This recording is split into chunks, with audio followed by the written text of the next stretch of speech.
শুকর জ্ঞাপনের কারণে আল্লাহ কারণে প্রাণ আয়াত নাযিল করলেন, লাইন শাকারতুম লাযিদান্নাকুম ওয়া লাইন কাফারতুম ইন্না আযাবি লাশাদীদ।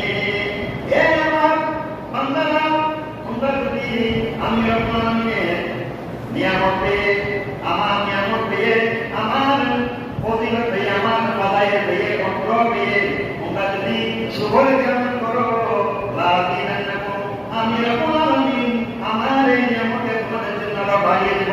উচ্চারণ দিয়ে বলুন আলহামদুলিল্লাহ। ওয়া লাইন কাফারতুম, আর যদি তোমরা আমার নিয়ামত পেয়ে, আমার নিয়ামতে, আমার বদল পেয়ে, আমার গরম পেয়ে পাওয়ার পরেও নিয়ামতের শুকরিয়া জ্ঞাপন করো নাই, আরো অভিযোগ করে যাও। ওয়া লাইন কাফারতুম, যদি আমার নিয়ামতের অস্বীকার করো, ইন্না আযাবি লাশাদীদ, নিশ্চয় নিশ্চয় আমি রব্বুল আলামিন দুনিয়ার মধ্যে তোমাদেরকে এমনভাবে বিপদের মধ্যে ফেলবো, এমনভাবে আমার আযাবের মধ্যে ফেলবো, দুনিয়ার মধ্যে তোমাদেরকে আযাবের মধ্যে ফেলবো, আখিরাতের মধ্যেও তোমাদের জন্য আযাব অপেক্ষা করছে। উচ্চারণ দিয়ে বলুন আলহামদুলিল্লাহ। আল্লাহ আমাদেরকে কোন নিয়ামত দিয়েছেন পরিশেষ করতে পারবেন? আপনি পরিশেষ করতে পারবেন আল্লাহ আমাকে আপনাকে কতটুকু নিয়ামত দিয়েছে, এটা আপনি কিভাবে চিন্তা করবেন? কিভাবে চিন্তা করবেন? আপনি যেখানে এখন বসে আছেন, মসজিদে এসে শুনছেন, কথা শুনছেন, বসে আছেন সুন্দরভাবে, এটা পা বিছিয়ে, এটা তো আল্লাহ নিয়ামত, এটা কেউ অস্বীকার করবে? আমার আপনার অনেক ভাই, আমার আপনার অনেক মুসলমান ভাই আছেন, ঘরের মধ্যে রোগের সুখে কাটাচ্ছে, বিছানার মধ্যে মসজিদে আসতে যাচ্ছে, পারতেছে না। আল্লাহ তাকে সুযোগ দেয় নাই, অসুস্থতার মধ্যে ভুগছে। আমাকে আল্লাহ, আপনাকে আল্লাহ কত নিয়ামত দিয়েছেন। আমরা দুই ভাই, দুই ভাই হেঁটে হেঁটে মসজিদে আসলাম পর্যন্ত, দুই চোখে আপনি আমাকে দেখছেন, দুইটা নাকের ছিদ্র দিয়ে আপনি অসংখ্য অগণিত অক্সিজেন টানছেন, ছাড়ছেন, শুনছেন কান দিয়ে, কথা বলতে পারছেন, এগুলো সব নিয়ামত। এই নিয়ামতগুলো পেয়ে যদি আপনি শুকরিয়া না করেন, শুধু টাকা পয়সা হওয়া এটা নিয়ামত নয়, কোটি কোটি টাকা মালিক হওয়া নিয়ামত নয়, গাড়ি বাড়ি ব্যাংক সবাই এগুলো নিয়ামত নয়, এগুলো হচ্ছে রহমত, এগুলো আল্লাহ ফজল করম, এগুলো আপনাকে দয়া করেছেন আল্লাহ। কিন্তু আপনি যে শুনতে পাচ্ছেন এখন, এর থেকে বড় নিয়ামত আল্লাহ করছেন না, কোনো নিয়ামত হতে পারে না। এমন এমন কোটি কোটি আপনি লাখপতি দেখবেন, কিন্তু টাকা খাওয়ার মতো তার নাই, শরীর নাই, সামনে খাবার অর্ডার খাবার খেতে পারে না, কোটি কোটি। কি জন্য? তারা আমাকে আপনাকে কি দিয়েছেন আল্লাহ? একটা নিয়ামত দিয়েছেন, একটা সুন্দর শরীর দিয়েছেন, সেটা অনেক বড় নিয়ামত। এটা এই নিয়ামত শুকরিয়া আদায় করে শেষ করতে পারবেন না। আপনি এমন ওষুধ করে এদেরকে করে আইসিইউর মধ্যে যখন রাখেন আমাদেরকে, যখন 1 ঘন্টা 2 ঘন্টা 24 ঘন্টা রাখার পর লাখ লাখ টাকা যখন অক্সিজেনের বিল উঠে যায় আইসিইউর মধ্যে, তখন বুঝতে পারবেন 50 সেকেন্ডের মধ্যে কত কোটি কোটি টাকার অক্সিজেন আমাদের নাকে ভিতরে দিয়ে উঠছে। আল্লাহ কত বড় নিয়ামত আমাদেরকে দিয়েছেন, জবাব দিবেন আলহামদুলিল্লাহ। সেজন্য আল্লাহ লাইন শাকারতুম, তোমরা আমার নিয়ামত পেয়ে যদি শুকরিয়া জ্ঞাপন করো, লাযিদান্নাকুম, অবশ্যই অবশ্যই আমি তোমাদেরকে আমার নিয়ামত আরো বাড়িয়ে দেব। ওয়া লাইন কাফারতুম, আর যদি নিয়ামত পেয়ে অস্বীকার করো যে আল্লাহ আমাদের কিছু দেন নাই, কি দিয়েছেন, টাকা দেন নাই, পয়সা দেন নাই, ধন দেন নাই, দৌলত দেন নাই, এটা দেন নাই, ওটা দেন নাই, এভাবে আল্লাহর কাছে সবসময় অভিযোগ করতে থাকেন, আল্লাহ আপনার জন্য আমার বড় সুন্দর হয়ে যাবে। আপনি যে অবস্থার মধ্যে আছেন, আরো আল্লাহ আপনাকে আরো নিকটগামী করে দিবেন, আরো অবস্থা খারাপ করে দেন। দুনিয়ার মধ্যে আপনি নিজের ক্ষতিগ্রস্তের মধ্যে থাকবেন, আখিরাতের মধ্যে ক্ষতিগ্রস্তের মধ্যে থাকবেন। উচ্চারণ যে আলহামদুলিল্লাহ। সেজন্য আল্লাহ রাব্বুল আলামিন কোরআনের মধ্যে বলেন, সূরা আলে ইমরানের 196 নং আয়াতের মধ্যে বলছেন, লা ইয়াকুন্নাকা তাকাল্লুবুল লাযিনা কাফারু ফিল বিলাদ মাতাউন কালীলুন সুম্মা মাআহুম জাহান্নাম। হে আমার বান্দারা, লা ইয়াকুন্নাকা, তোমাদেরকে যেন দুনিয়ার চাকচিক্য, ইহুদি নাসারাদের সুখে শান্তিতে থাকাকে তোমাদেরকে যেন কিসের মধ্যে না মেলে, বেদনার মধ্যে না মেলে, কাবাদের মধ্যে না মেলে। তোমরা দুনিয়ার মধ্যে ইহুদি নাসারাদের সৌন্দর্য দেখে, ইহুদি নাসারাদের দেখে, আলিশান জীবনযাপন দেখে, এই জীবনযাপন দেখে, তাদের বিলাসিতা দেখে যেন তোমাদেরকে শয়তানের দুনিয়ার বেদনার মধ্যে না মেলে, পেশাবের মধ্যে না মেলে। ये आरती টাকার লোকতা থেকে কামান করব, যারা আমি রব্বুল আলামিন অস্বীকার করে, আমি রব্বুল আলামিনের উপরে করে, তাদের জীবন যাত্রা দেখে, তাদের চলা চরিত্র দেখে, তাদের টাকা পয়সা করে পরীক্ষা করতে না পেরে মাতা অঙ্গহীন আমি রকমানি তাদেরকে সামনে বোকার জন্য সুযোগ দিয়েছি সামনে আর কি সম্মান জাহান্নাম ও জিরে তাদেরকে জাহান্নামে নিয়ে যাওয়ার জন্য আমি রকমানি সাত জাহান্নাম প্রস্তুত করে রেখেছি ও যে তারা মৃত্যুবরণ করার সাথে সাথে তাদের জন্য ঠিক নাই তারা জাহান্নামের মধ্যে থাকবে ও যাওয়ার জন্য নাউযুবিল্লাহ। আল্লাহ সুবহানাহু ওয়া তাআলা কোরআনের মধ্যে মুমিনদেরকে হুঁশিয়ার করছেন, মুমিনদেরকে বলছেন হে মুমিনরা লা ইয়াকুরুন্নাকা তোমরা কি হইও না, পথভ্রষ্ট হইও না, তোমরা দ্বিধাদ্বন্দ্বের মধ্যে পড়িও না, তোমরা হতাশার মধ্যে পড়িও না, চিন্তার মধ্যে পড়িও না। তাকাল্লামুল লাযিনা কাফারু বিল্লাহ তোমরা দিকে দিকে ব্রিটেন আমেরিকা মতো রাষ্ট্ররা যারা ইহুদি নাসারা রয়েছে তারা আলিশান জীবনযাপন তাদের আলিশান জীবনযাপন থেকে টাকা পয়সা থেকে চাকরিত্ব যেন তোমাদেরকে কিভাবে পথভ্রষ্ট না করে, কেননা তাদেরকে সাময়িক ভোগ করার জন্য সুযোগ দিয়েছি, যেহেতু আগের মধ্যে তাদের কিছুই নেই, দুনিয়াতে তাদেরকে কিছুতে ভোগ করার জন্য সুযোগ দিয়েছি। এই সুযোগে তোমরা মনে করি না যে আল্লাহ আপনি তো সব ইহুদি নাসারাদেরকে দিয়ে দিয়েছেন, আমরা মুমিনদেরকে ইউজ করেছি, আমরা মুসলমানদেরকে ইউজ করেছি, আমরা ফিলিস্তিনের মুসলমানদেরকে ইউজ করেছি, আমরা কেন না খাচ্ছি, আমরা ইরাকের মুসলমানদেরকে ইউজ করেছি, আমরা কেন এত কষ্টের মধ্যে আছি, আমরা সিরিয়ার মুসলমানদেরকে ইউজ করেছি, আমরা কেন কষ্টের মধ্যে আছি। আল্লাহ বলছেন তোমাদেরকে সামনে কষ্টের মধ্যে রেখেছি, কিন্তু আবার তোমরা জান্নাতের সুখ শান্তির মধ্যে থাকবে। এই দুনিয়াটা তোমাদের জন্য কয়েকখানা দুনিয়া মুসলিমুল মুমিন ওয়া জান্নাতুল কাফির তোমাদেরকে সামনে কষ্টের মধ্যে রাখো, আর ইহুদি নাসারাদের সাময়িক ভোগ বিলাসের মধ্যে রাখো, চাকচিক্যের মধ্যে রাখো, বিলাসিতার মধ্যে রাখো, নারী গাড়ি বাড়ি নিয়ে তারা বিলাসিতা করবে দুনিয়ার মধ্যে, কিন্তু তোমরা ওই দিকে তাকিও না, ওই দিকে তোমরা খেয়াল করিও না, তোমরা সব সময় আমি রকমার দিকে তাকাও, মোহাম্মদ আসলে দেখো তোমরা সব সময় দিন মোকামি থাকো, উপরের দিকে তাকিও না তাদের দিকে। তোমরা যদি সাময়িক জীবন এমন ভাবে কাটিয়ে যদি আখিরাতের মধ্যে আসতে পারো তাহলে তোমাদের জন্য দুনিয়াতে হাজার হাজার কোটি গুণ বেশি নিয়ামত তোমাদের জন্য খবরের মধ্যে রেখেছি। ও যাওয়ার যেমন আলহামদুলিল্লাহ। কাফেরের দিকে তুমি তাকিও না, রামের দিকে তাকিও না, তুমি ইলন মাস্কের দিকে তাকিও না, মার্ক জুকারবার্গের দিকে তাকিও না, বড় বড় যারা ওরা পৃথিবী কিনতে পারবে এরকম দলীয় ধনপতি কোটিপতি বলে তাকিও না। তোমরা তোমরা হযরত আলীর দিকে তাকাও, হযরত আবু বকরের দিকে তাকাও, উসমানের দিকে তাকাও, বড় বড় যারা রাসূলের সাহাবীরা রয়েছে তাদের জীবনটা মুক্ত ছিল, তারা তো পৃথিবী বিখ্যাত ছিল, কোটিপতি ছিল, তারাও পৃথিবী বিখ্যাত ধনপতি কোটিপতি ছিল, কিন্তু তারা তাদের ধন সম্পদ কেমন ভাবে অর্জন করে আল্লাহর জন্য রাসূলের জন্য ফিরিয়ে দিয়েছিলেন। আল্লাহ তাদের ধন সম্পদ কবুল করে দিলেন, তাদের ওই কোটিপতি হওয়াটা আল্লাহ কবুল করে দিলেন, যার কারণে তারা তাকে দুনিয়ার মধ্যে বাদশাহী করেছেন, আখিরাতের মধ্যে তারা বাদশাহী করবে। আলহামদুলিল্লাহ। সুতরাং আমার টপিক ছিল, আমার পয়েন্ট ছিল যে অভাবের মধ্যে থাকলে আপনি কোনোদিন অসন্তুষ্ট হবেন না। অভাব এটা মুমিনদের জন্য নিয়ামত স্বরূপ। আলহামদুলিল্লাহ।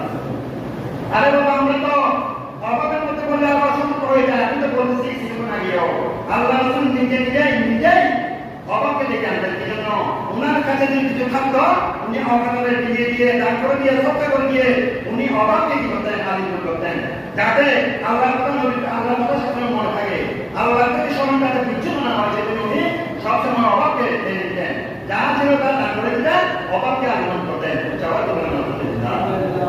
তাহলে অভাবকে ভয় পাবেন না, অভাবকে নিয়ামত মনে করবেন। তাই বলে নিজে একেবারে সবসময় অভাবের মধ্যে থাকবেন, টাকা পয়সা না আমি অভাবের মধ্যে বসে থাকেন, ছেলে নিজেকে কষ্ট দেয়, এটা নয়, অভাব এটা নয়।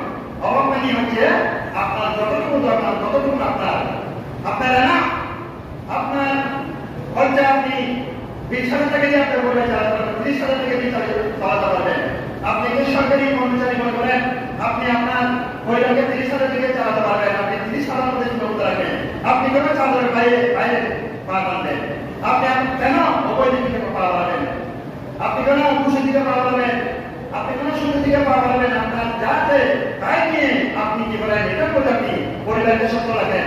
আপনার পরিবারকে বলেন আমার ইনকাম এতটুকু, তোমার চাহিদা এতটুকু মধ্যে চিন্তা করতে রাখো, এর চাইতে তুমি বেশি দাও, আমাকে অবৈধ পথের মধ্যে পা বাড়াতে হবে। তোমরা কি আমার অবৈধ পথে পা বাড়ানোর এই গুণাটা তোমরা গ্রহণ করতে পারবে? আমি তো অবৈধ পথে আমার 30,000 বেতন, আমি যদি তুমি আমাকে চাপ দাও, প্রেশার দাও, সম্মানের জন্য, শান্তির জন্য, এটার জন্য, ওইটার জন্য, আমাকে অবৈধ পথে পা বাড়াতে হবে। সুতরাং আমার হবে, সেটা আটের সাথে যে পাপ হবে, এইভাবে বুঝে আপনাকে বহন করতে পারবে জিজ্ঞেস করবেন। যদি বলে পারে তাহলে আপনি পাবেন, যদি বলতে না আমরা কেন আপনার ওনার কথা নিব, তাহলে তাহলে এত কষ্ট হবে। যে কথাটা উম্মাহাতুল মুমিনিনকে আল্লাহ রাসূল বলেছেন, কি বলছেন দেখেন এখানে কি বলছেন, আল্লাহ রাব্বুল আলামিন সূরা ইসরার মধ্যে বলছেন, ইয়া আইয়ুহান নাবিয়্যু, হে আমার নবী, হে আল্লাহর নবী, কি বলছেন, কুল লি আজওয়াজিকা, আপনি আপনার স্ত্রীদেরকে বলে দিন, ইন কুনতুম তুরিদিনা আল হায়াতাদ দুনিয়া ওয়া যিনাতাহা, হে আমার উম্মাহাতুল মুমিনিনা, হে আমার আজওয়াজুল মুতাহহারাত, তোমরা যদি হে আমার স্ত্রীগণ, তোমরা যদি দুনিয়া চাও, আমি রাসূলের কাছে দুনিয়া চাও, আমি তোমাদেরকে আল্লাহর কাছে দুনিয়া দিয়ে দেব, আমার থেকে তোমাদেরকে বিদায় করে দেব। অর্থাৎ তোমরা যদি আমার কাছে দুনিয়া চাও, হে আল্লাহর রাসূল, অমুক সাহাবী স্ত্রীরা এভাবে চলে, অমুক সাহাবী স্ত্রীরা এভাবে পোশাক পরে, অমুক সাহাবী কত সুন্দর গায়, অমুকেরা কত সুন্দর করে খাবার খায়, আমাদের ঘরের মধ্যে ছোঁয়া হবে না, আমরা সুন্দর খাবার করতে পারি না, আমাদেরকে এইটা দেয় ওইটা দেয়, স্বর্ণ দেয়, দিরহাম দেয়, এভাবে যদি দুনিয়া চাও, তোমাদেরকে আমি দুনিয়া দেবো, 100 দুনিয়া দেবো। আল্লাহর কাছ থেকে বলে তোমাদেরকে দুনিয়া দেবো, টাকা দিব, পয়সা দিব, দম দিব, দৌলত দিব, সব কিছু দিয়ে পরিপূর্ণ করে দিব, কারণ আমার জন্য তোমাদেরকে জীবনটা বিদায় করে দিব। আমার কাছে থাকলে বলে তোমরা টাকার পরে দুনিয়া পাবে না, দুনিয়া দিতে চাও দুনিয়া দিব, আমার কাছে কি করে দিব, বিদায় করে দিব। তোমরা একটা সত্যতা মানো, বলছেন তোমাদের শুনতে দিলাম, পরিবারের সাথে কথা বলো, তোমরা যদি আমার কাছে টাকা পয়সা দম করতে চাও, আমি দিবার সাথে পরিবার থেকে তোমরা কথা না বলে এগুলো দিয়ে তোমাদেরকে বিদায় করে দিব। আমার স্ত্রী সেটা তোমাদের কি দিব না, স্বীকৃতি দিব না, কারণ আমি রাসূলের সাথে থাকলে তোমরা দুনিয়া পাবে না, তোমরা আখিরাত পাবে। তোমাদের থেকে কোরআন বিশ্ব, তোমাদের থেকে পরিবারের থেকে শিখবে, স্বামী স্ত্রীর দায়িত্ব শিখবে, তোমাদের থেকে সব কিছু দুনিয়ার মানুষরা শিখবে তোমাদের থেকে। সুতরাং তোমরা যদি আমার থেকে আমার কাছে থাকতে চাও, আমি যেভাবে দুনিয়ার প্রতি কি অঙ্গবিধি, আমি দুনিয়ার মুখাবিধি নয়, আমি আল্লাহর মুখাবিধি, তোমাদের যেভাবে কথা হবে। তোমরা যদি দুনিয়া চাও দুনিয়া দিবা, কোনো সমস্যা নেই, কিন্তু আমার কাছ থেকে তোমাদের চলে যেতে হবে। ফাবারাইনা উমাতিয়ুকুন্না ওয়া উসাররিহুকুন্না সারান জামিলা ওয়া ইন কুনতুমা তুরিদনা আল্লাহ ওয়া রাসূলা, আর তোমরা যদি আমি রাসূলকে চাও, আল্লাহকে চাও, আর কি ওয়াল আখিরাহ, আখিরাতে চাও, ফাইন্নাল্লাহা আ'তাল মুহসিনাতি মিনকুন্না আজরান আযীমা, আল্লাহ তোমাদের জন্য কিয়ামতের ময়দানে, আখিরাতের ময়দানে অসংখ্য নিয়ামত রেখেছেন, জান্নাত রেখেছেন, নিয়ামত রেখেছেন, মহা পুরস্কার রেখেছেন। উচ্চারণ যেমন আলহামদুলিল্লাহ। আমরা কোনদিন বলেছি আমাদের স্ত্রীকে, আমরা যারা সরকারি চাকরি করি, আজকে সরকারি চাকরি না, যে কোনো চাকরি বলেন, তারা অবৈধ কথা পাবে, তারা কি জন্য পাবে জানেন? পরিবারের ভরণ পোষণ করার জন্য, পরিবারের স্ত্রী পুত্র সন্তানের চাহিদা পূরণ করার জন্য তারা অবৈধ কথা কি করে পায়। আজকে যদি স্ত্রীরা বলতো, হে আমার প্রাণের স্বামী, আপনি চাকরি করেন, কত টাকা ইনকাম করেন, আপনি বলেন 30,000 টাকা, বলছেন যে আজ থেকে আমি সিদ্ধান্ত নিলাম, আমার ঘরের যতগুলো চাহিদা রয়েছে সব কিছু চাহিদা আমি 30,000 টাকার মধ্যে সীমাবদ্ধ রাখবো। উচ্চারণ জীবন আলহামদুলিল্লাহ। আপনার সেই জন্য কোনোদিন আর অবৈধ কথা ভাবা না। আপনি স্ত্রী যদি কোনোদিন বলেন আপনার স্বামীকে আপনি 5,000 টাকা কামান, 20,000 টাকা, আজকে থেকে আমার ঘরের যাবতীয় চাহিদা, যাবতীয় ঘর বাড়ি সন্তানের লেখাপড়া সব কিছু আমি এই 20,000 টাকার মধ্যে 15,000 টাকার মধ্যে আমি সীমাবদ্ধ করে দিলাম, আপনার 1,000 টাকা আমার ভবিষ্যতের জন্য রাখলাম। যাওয়ার জন্য আলহামদুলিল্লাহ। সেই স্ত্রীর স্বামী কোনোদিন অবৈধ কথা ভাবা না। আর যে স্ত্রী স্বামীকে বলে আমার 30,000 টাকা আমি বাবাকে অমুক বাড়িতে আমার পাশের ঘরের মধ্যে ভাবিকে আজকে ঈদের মধ্যে 30,000 টাকা দিয়ে জামদানি শাড়ি 30,000 টাকা দিয়ে এমন শাড়ি কিনে দিয়েছে, আমাকে এটাকে নিতে হবে, স্বর্ণকে নিতে হবে, চাঁদিকে নিতে হবে। এভাবে আল্লাহর কাছে স্বামীর কাছে যদি আপনি যদি বিভিন্ন জিনিসের জন্য বায়না ধরেন, আপনার স্বামী নিরুপায় হবে, অবৈধ পথে খুন করতে রাখতে হবে, কাটাবাড়ি করতে হবে, সম্মত হবে, কি হবে, খুন খারাপি করবে, রাহাজানি করবে, এগুলোর মধ্যে পাওয়া যাবে। আপনি স্ত্রী তো আপনার স্বামী কি করছেন? অবৈধ পথের মধ্যে পাওয়ার জন্য আপনি কি করছেন? আপনার স্বামীকে বাধ্য করছেন। আল্লাহ রাসূল বলে দিয়েছেন, হে আমার প্রাণের স্ত্রীরা, তোমরা যদি আমার কাছে বেশি চাও, আমি তোমাদের দিতে পারবো না। দুনিয়া চাকরির যদি চাও আল্লাহর কাছে দিতে পারবো, কিন্তু তোমরা আমাদের থেকে লড়াই দিতে হবে, তালাক দিয়ে দেবো, তোমাদের তালাক দিয়ে তোমরা দুনিয়াকে পরিপূর্ণ করে দেবো, আখিরাত পাবে না। সুতরাং আমরা স্ত্রীরা যারা আমরা রয়েছি, আপনার স্বামীরা স্ত্রীদেরকে বলতে হবে আমার সীমিত হয়, এতটুকুর মধ্যে তোমরা চাই এটা সীমাবদ্ধ রাখো। এর চাইতে বেশি যাবে আমাকে অবৈধতা বাড়াতে হবে, খুন করতে হবে, রাহাত করতে হবে, যে কি করতে হবে, কিডন্যাপ করতে হবে, আমাদেরকে মানুষকে কিডন্যাপ করতে হবে, মানুষকে এভাবে বিভিন্ন রাহাতি করে আমাকে টাকা কামাতে হবে। আর আমি সরকারি অনুমোদিত হই, আমাকে যদি সুযোগ থাকে আমি বিভিন্ন আমার অবৈধ দোকানে বাড়িয়ে আমি টাকা কামানোর জন্য চিন্তা করতে হবে। এগুলোর জন্য তোমাদেরকে আমার পাপের বোঝা যদি তোমরা গ্রহণ করে আমি যাবো। সুতরাং নিজেদেরকে বলে দিবেন এতটুকুর মধ্যে সীমাবদ্ধ রাখা। তাহলে এর প্রতি যদি অভাব আসেও আপনি যদি আল্লাহর কাছে যদি আল্লাহর কাছে চান, আল্লাহ আমাকে আমি যার টাকা ইনকাম করে যে আমার এই টাকার মধ্যে আপনি বর্ণ দেন, আল্লাহ অবশ্যই আপনার সে টাকার মধ্যে বর্ণ দান করবেন। উচ্চারণ করবেন। সুতরাং বেশি অভাব থাকবে না, এতটুকু বলতে চাচ্ছি অভাব আসতে করে আল্লাহ কাছে উচিত করবেন না। অভাব এটা মুমিনের জন্য নিয়ামত, আল্লাহ নবীদের জন্য নিয়ামত। এগুলা কোন কবিরা দেখবেন যে একেবারে হাজার হাজার কোটি টাকা মারিছিলেন।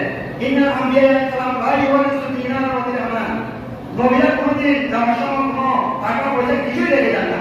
দিন তহতে খবর কালি করে তুলে রেখে যেতেন। তারা শুধু দুনিয়ার মধ্যে রেখে যেতেন একটা জিনিস, এলম, কোরআনের এলম, তাওরাতের এলম, ইনজিলের এলম, আল্লাহর আসমানি গ্রন্থের যে এলম, ওনাদের সিনা মোবাইলের মধ্যে আল্লাহ দিয়েছেন, সেই এলমগুলো রেখে যেতেন। দুনিয়ার কোনো টাকা পয়সা রেখে যেতেন না। উচ্চারণ শেষ কথা এটুকু যে অভাব আন্দোলনের মধ্যে কোনদিন মন খারাপ করবেন না, আল্লাহকে সাহায্য থাকবেন, নামাজ পড়বেন।